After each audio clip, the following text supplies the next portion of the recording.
আচ্ছা, এই solve F1 handheld fan আসলে এটাকে অন করে আপনাদেরকে দেখাই। এটা কিন্তু 5টা স্পিড আছে। নাম্বার 1, এটা হচ্ছে এটা টপ স্পিড। দেখেন এটা ছোটখাটো একটা তুফান বলা যায়, এত বাতাস, এত ছোট একটা ফ্যানে 2000 mAh এর ব্যাটারি আছে, সাথে ক্যারি করার মতো স্ট্যান্ডার্ড একটা ফ্যান।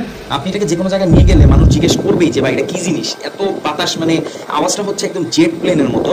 আর এটা বিল কোয়ালিটি, ডিজাইন সবকিছুই ফিচারিস্টিক। এটাতে দুটো বাটন আছে, একটা দিয়ে কমাতে পারবেন, একটা দিয়ে বাড়াতে পারবেন। আর এমন না যে বাটনের প্রেস এটা বন্ধ হয়ে যাবে, কারণ এটার বন্ধ করার সিস্টেম হচ্ছে আপনি মাইনাস বাটনটি প্রেস করে হোল্ড করতে হবে, আবার অন করার জন্য প্লাস বাটনটি হোল্ড করতে হবে, দেন আপনি বাড়াতে পারবেন আপনার ইচ্ছা মতো। তো এই সলভ F1 হ্যান্ডহেল্ড ফ্যান বর্তমানে বাজারে একদম হটকেক হবে খুব জলদি, কারণ এটার প্রাইস হচ্ছে খুবই কম। এই ডিজাইনের যে ফ্যান সেগুলো প্রাইস 4 থেকে 5 হাজার টাকা হয়। আপনি চাইলে খোঁজ খবর নিতে পারেন। জিসু লাইফের একটা মডেল আছে, আমি নতুন মডেল ডিমান্ড করতে পারছি না, বাট এই সলভ কিন্তু অসাধারণ একটা ব্র্যান্ড। তারা প্রিমিয়াম সব ফ্যান তৈরি করে থাকে, বাট এইটা যা আনলো মানে এক কথায় একদম বাজার কাঁপানোর মতো। এখানে টাইপ সি পোর্ট আছে এটাকে চার্জ করার জন্য, আর এটাকে আপনি যে কোনো জায়গায় ক্যারি করতে পারবেন। আপনার ব্যাগের চিপায় আপনি ইজিলি এটাকে ফালা রাখতে পারবেন।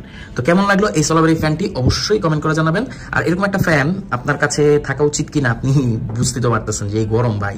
আর যারা পুরো মেকআপ করেন তাদের জন্য তো এটা মানে একটা আদর্শ ফ্যান। তো আমাদের কাছে পাচ্ছেন খুবই রিজনেবল প্রাইসে, প্রাইসটা খুবই কম, মানে 1000 টাকার